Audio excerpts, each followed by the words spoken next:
এসব কি বলছেন মহারাজ? দেখো মন্ত্রী, বেশি ভণিত আমার ভালো লাগে না।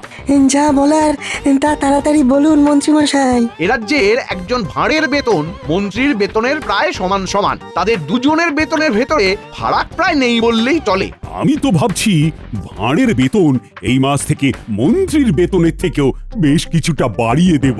মহারাজ, আমি বলতে বাধ্য হচ্ছি, আপনি কিন্তু একটু বেশি পক্ষপাতিত্ব করছেন। কোন রাজ্যে এমনটা হয় না। মন্ত্রী মশাই, রাগ করবেন না। আপনি একটু খোঁজ নিলে এটাও জানতে পারবেন যে অন্য রাজ্যের ভাঁড়ের বেতন আর মন্ত্রীর বেতনের ভিতরে কেন অত্যধিক ফারাক রয়েছে। এটা আবার খোঁজ নেওয়ার কি আছে? অন্য রাজ্যের রাজারা তো আর সবাই নির্দিষ্ট একজনের প্রতি পক্ষপাতিত্ব করেন না, তাই সেখানে সবাইকে তাদের পদ অনুযায়ী বেতন দেওয়া হয়। ভুল কথা। আসল সত্যিটা হলো আমার রাজ্যে মন্ত্রীর থেকেও একজন ভাঁড় বেশি কাজ করে, আর অন্য রাজ্যে তো আর সেটা হয় না। বরং আমাদের মহারাজকে এদিক থেকে ভালো বলতে হবে, কারণ উনি কাজের ভিত্তিতে বেতন দেন না। কি সর্বনাশ! যদি মহারাজ কাজের ভিত্তিতে বেতন দিতেন তাহলে মন্ত্রীমশাই ঘরে একদম শূন্য বেতনে যেতেন। মহারাজ, আপনিও হাসছেন। কোথায় আমার অসুবিধাটা একটু বোঝার চেষ্টা করবেন। দেখুন মন্ত্রী মশাই, আপনি না। থামো গোপাল, থামো। তোমার ওই মাথা ভর্তি টাক আর হাতির মতো। মন্ত্রী, তোমার এতবার বেড়েছে, নিজে একজন সভাসদ হয়ে আরেক সভাসদের চেহারা নিয়ে ব্যঙ্গ করছো। ছি ছি ছি ছি। না না না না না না, এসব আমি একদম বরদাস্ত করব না। বেরিয়ে যাও, বেরিয়ে যাও আমার সভা থেকে। যাও যাও। মহারাজ, মহারাজ, আমার কথাটা একবার শুনুন। মহারাজ, না না, আমার আর কিচ্ছু শোনার নেই মন্ত্রী। তোমার মন কুমানসিকতায় ভরে গেছে। তোমার শুদ্ধাচারের প্রয়োজন। তুমি যদি নিজেকে এই ধরনের মনোবৃত্তি থেকে শুধরে নিতে পারো, তাহলেই আবার এই রাজসভায় ফিরো, না হলে নয়। আমায় মাফ করে দিন মহারাজ, এমনটা আর হবে না।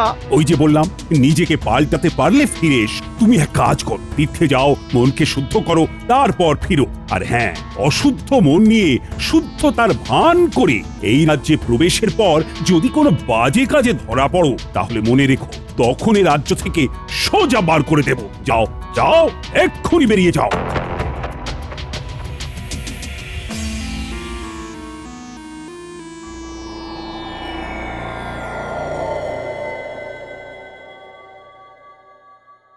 কিরে ঘটে, ব্যাপারখানে কি?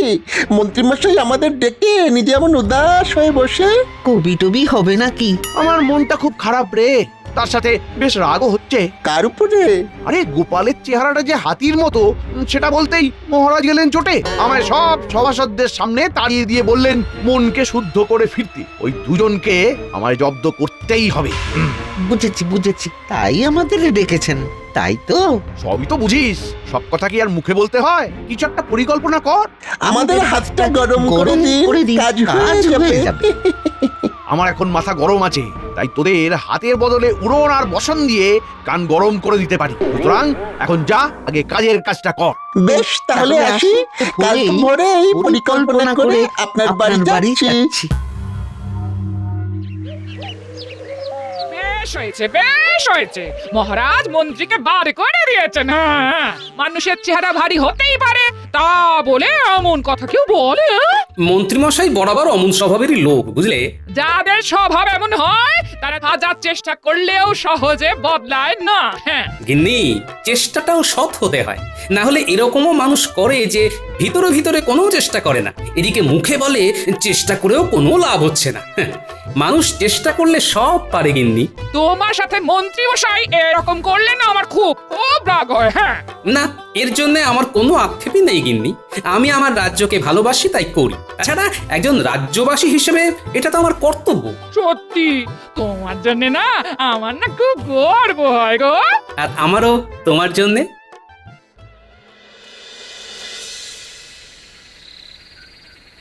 মন্ত্রীমশাই, ও মন্ত্রীমশাই, ওই ওই ওই ওই ওই ওই ওরা এসেছে, ওরা এসেছে।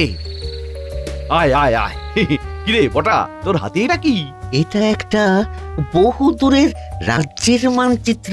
আপনাকে এইখানেই শুদ্ধাচারের জন্য যেতে হবে। এই বেটা হতচ্ছাড়া, আমায় শুদ্ধাচারে কোথায় পাঠাবি তা ঠিক করার ভার তোদের দিয়েছি নাকি? আচ্ছা আচ্ছা, শুনুন মন্ত্রী মশাই, শুনুন। এই মানচিত্রর জায়গায় আপনাকে আসলে যেতে হবে না। আপনি বৌঠানকে নিয়ে ওই নিজের শ্বশুর বাড়িতে চলে যান। এবং ঠিক 7 দিন বাদে এই রাজ্যে আবার ফিরে আসুন। তারপর গায়ে সাদা চাদর এবং ধুতি পরে কপালে বেশ বড় সড়ো তিলক কেটে সবাই গিয়ে বলুন আপনি শুদ্ধ হয়ে এসেছেন, আপনার মনে আর কোনো জটিলতা নেই। হ্যাঁ, আমার যদি জিজ্ঞাসা করে কোথা থেকে গিয়ে শুদ্ধাচারী হয়ে এলাম, আর আমার এই মিথ্যে বলার সাথে এই মানচিত্রটারই বা কি সম্পর্ক? বলছি সব বলছি, শুনুন। মানচিত্রটায় যে রাজ্যটা আছে তার নাম পুণ্যি রাজ্য। সে রাজ্যের রাজা একজন পাগলা, তাই তার রাজ্যে যেই যায় সে আর বেঁচে ফেরে না। হ্যাঁ, তাই আপনি যেদিন রাজসভায় যাবেন সেই দিন হাতে করে ওই মানচিত্রটা নিয়ে যাবেন এবং সবাইকে বলবেন এই রাজ্যে একজন গুরু থাকেন, তার সান্নিধ্যে গিয়েই আপনার এমন আমূল পরিবর্তন ঘটেছে। আর গুরুর নাম জিজ্ঞাসা করলে যাই হোক কিছু একটা ওই বানিয়ে বলে দেবেন, কেমন? আর বলবেন এই গুরু স্বয়ং কৈলাস পর্বত থেকে সাধনা করে ফিরেছেন। উনি সবার সব ধরনের পাপ গ্লানি মুছিয়ে মৃত্যুর পরে স্বর্গ লাভ করার পথ সুগম করে দেন। বলবেন বাবাজি মহারাজকে নিমন্ত্রণ করেছেন। আপনি এমন ভাবে কথাগুলো বলবেন যাতে ওই মহারাজ এবং গোপাল ওই জায়গায় যাওয়ার জন্য আগ্রহ প্রকাশ করে, আর একবার চলে গেলেই নিশ্চিত মৃত্যু। আর আমারও কেউ পথের কাঁটা থাকবে না। গোটা রাজ্যের আমি রাজা হব। বাহ বাহ বাহ, বাহ রে বাহ বটা ঘটা। আমার সাথে বদমাশি করে করে তোরাও তো দারুণ পরিকল্পনা করতে শিখে গেছিস দেখছি। বাহ, এবার আমাদের মোহর দিন। পরিকল্পনা তো শুনেই নিলেন। এত তাড়াহুড়ো করিস কেন বলতো? বারে পরিকল্পনাটাও তো তাড়াহুড়ো করেই দিলাম, তার বেলায় একদম ঠিক। কাজ হবে, মোহর ছড়বে, এইটাই তো নীতি। দাঁড়া দাঁড়া দাঁড়া, আর বাজে বকিস না।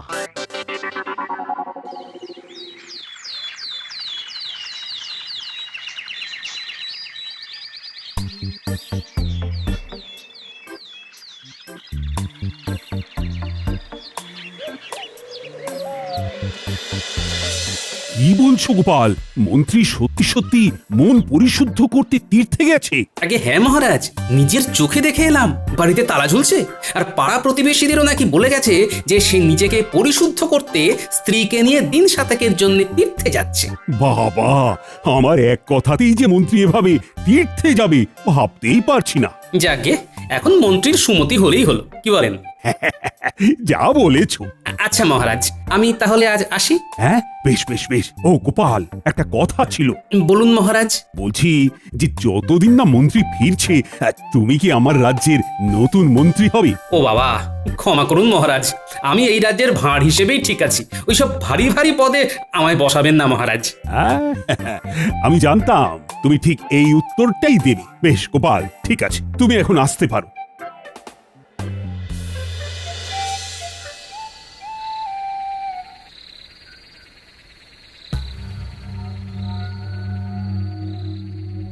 মন্ত্রী মশাই, তার শ্বশুর বাড়ি কেমন ঘুরলেন? শ্বশুর বাড়ি গিয়ে কেমন শুদ্ধাচার করলেন বলুন? বাজে বকিস না, বাজে বকিস না। এই নিশুতি রাত্রে তোদের কথা মতো ছুটে ছুটে এলাম। এদিকটার কেমন পরিস্থিতি সেটা আগে বল শুনি। মহারাজ গোপালকে রাজ্যের নতুন মন্ত্রী করতে চেয়েছিলেন, কিন্তু গোপাল রাজি হয়নি। এই গোপালটা মহা বদমাস। ওকে এই রাজ্য থেকে না তাড়ানো পর্যন্ত আমার শান্তি নেই। কালকে থেকে সবাই গিয়ে আপনি তো আপনার ওই নতুন রূপ দেখাবেন, সবাই দেখবেন গোলে জল। সবাই ভাববে আমি আমার সব জটিলতা কুটিলতা ঝেড়ে একদম শুদ্ধ মনে তীর্থ থেকে ফিরে এসেছি। হ্যাঁ মন্ত্রী মশাই, এদিকে আপনার জন্য একেবারে সাদা বস্ত্র প্রস্তুত করে রেখেছি। সকাল হলে সেই বস্ত্র পরে কপালে তিলক কেটে সবাই যাবেন, কেমন তো? এবং বলবেন হরে হরে হরে হরে, এই নিমিত্ত মাত্রকে মাগো ক্ষমা করে দিও। আর মনে করে মানচিত্রটা কিন্তু নিয়ে যাবেন, মনে রাখবেন ওইটাই কিন্তু মহারাজ এবং গোপালকে চিরতরে বিদায় দেওয়ার জন্য মূল অস্ত্র। আচ্ছা আচ্ছা আচ্ছা, বুঝেছি বুঝেছি। আমি এখনো অতটাও বুড়ো হইনি যে মানচিত্রের ব্যাপারটা বেমালুম ভুলে যাব।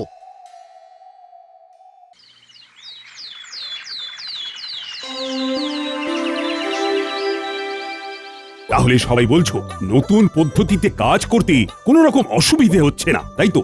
না মহারাজ। বেশ, শুনেও ভালো লাগছে তোমরা এভাবেই সবাই একে অপরের পাশে থেকে মন দিয়ে কাজ করে যাও। হ্যাঁ মহারাজ।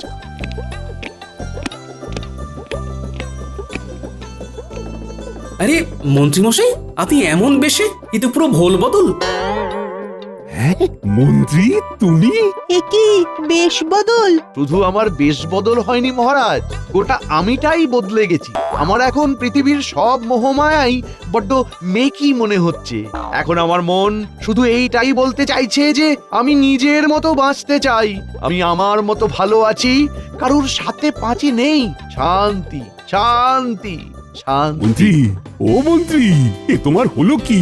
আমি যে তোমাকে চিনতেই পারছি না। এসব ব্যাটার চাল কি না কে জানে। মহারাজ, আমি আপনার কাছে কৃতজ্ঞ।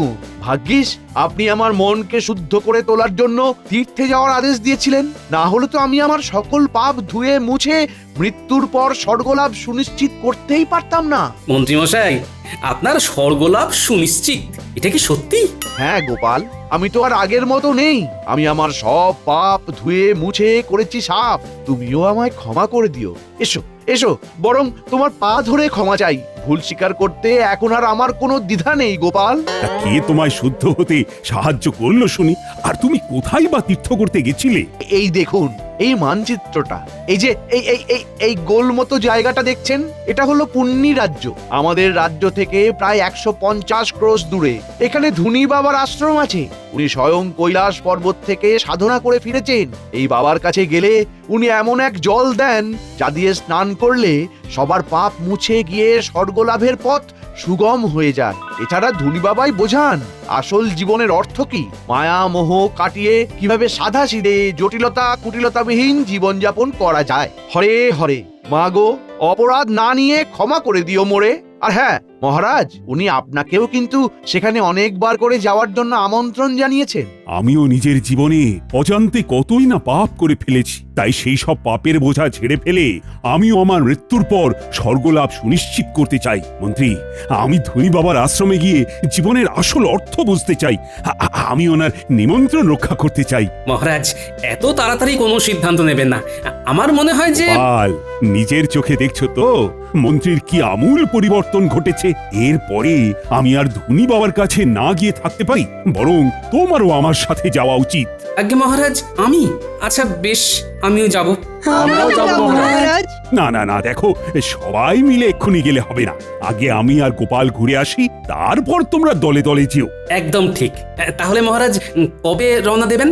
হ্যাঁ, কাল একদম ভোরেই রওনা দিতে চাই, বেশি দেরি করে তো লাভ নেই। আচ্ছা মন্ত্রী, আমি যেহেতু কদিন থাকছি না, তাই তুমি একটু কষ্ট করে রাজ্যটা সামাল দিও, কেমন? মহারাজ, আমায় আবার এসবের মধ্যে কেন জড়াচ্ছেন? রাজ্যপাঠ আমি যে দিয়েছি ছেড়ে। এই কটা দিন একটু সামলে দাও মন্ত্রী, আমি কিছু শুনতে চাই না। বেশ মহারাজ, আপনি যখন বলছেন তখন তাই হোক। ও মন্ত্রী, আরেকটা কথা, বাবার কাছে যাওয়ার জন্য কি কোনো রকম বিশেষ নিয়মপত্র আছে? মহারাজ, সমস্ত অহংকার ছেড়ে, রাজবেশ ছেড়ে, সৈন্য ছাড়া একদম আর 5টা সাধারণ মানুষের মতো পায়ে হেঁটে যান, তাহলেই দেখবেন বাবা আপন করে নিয়েছেন। বুঝে গেছি বুঝে গেছি।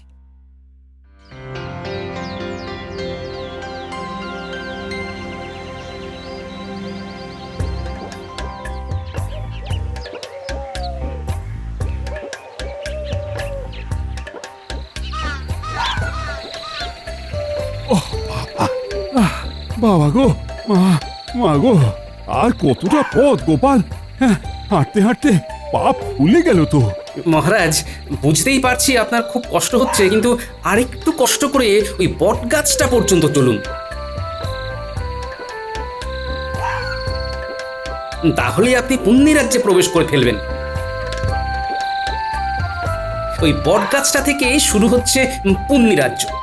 গোপাল, ও গোপাল, আজ রাত্রিটা থাকবো কোথায় বলো তো? ওই বট গাছের নিচেই কি কাটাতে হবে? হ্যাঁ মহারাজ, আপাতত তাই তো মনে হচ্ছে, কারণ ত্রিসীমানায় তো কোনো বাড়ি দেখছি না।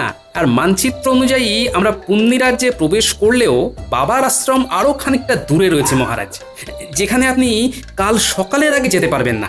বেশ, তাহলে গাছের নিচেই রাতটা কাটাই আর কি। পুণ্যি রাজ্যে এসে পুণ্য করতে একটু কষ্ট তো সইতেই হবে। একদম চিন্তা করবেন না মহারাজ, আপনি নিশ্চিন্তে ঘুমন, আমি জেগে আছি।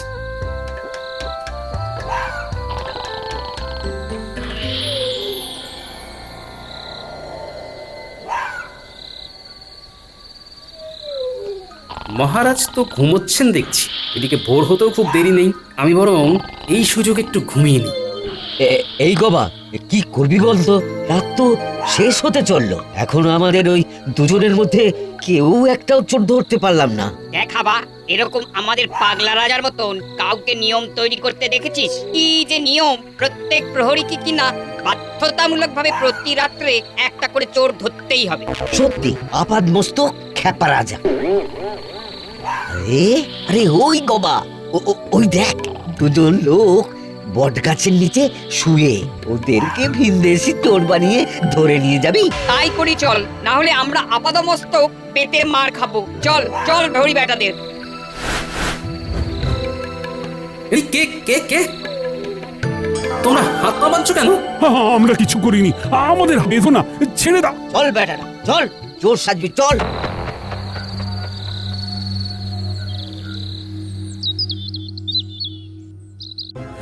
আমাদের তোমরা ছেড়ে দাও, আমরা চোর নই। আরে জানি জানি, সে তখন থেকে এক কথা বলে কানটা ছাড়া পালা করে দিল। আহা, জানোই যখন চোর নই তখন ধরে রেখেছো কেন?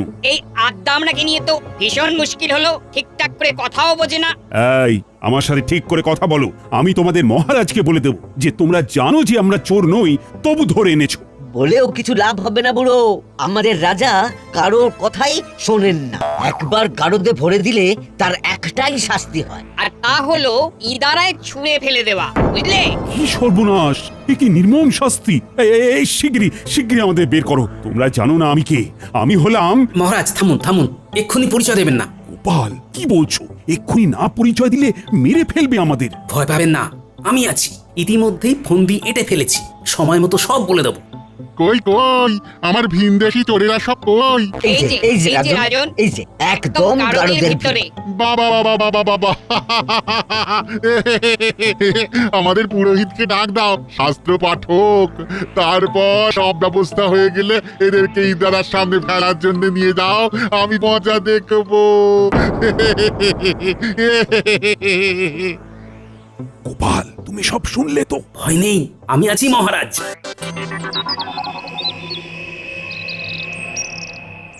তাহলে সব প্রস্তুত তো? হ্যাঁ, এই এই তুমি তুমি ওদিকে ওনার কাছে যাচ্ছ কেন? আমাকে ঠাকুরের নাম শোনাতে।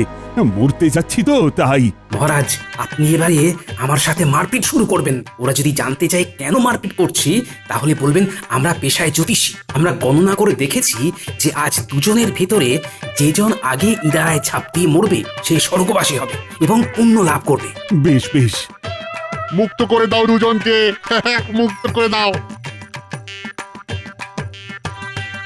আমি আগে ইদারায় ছাপ দেবো। না,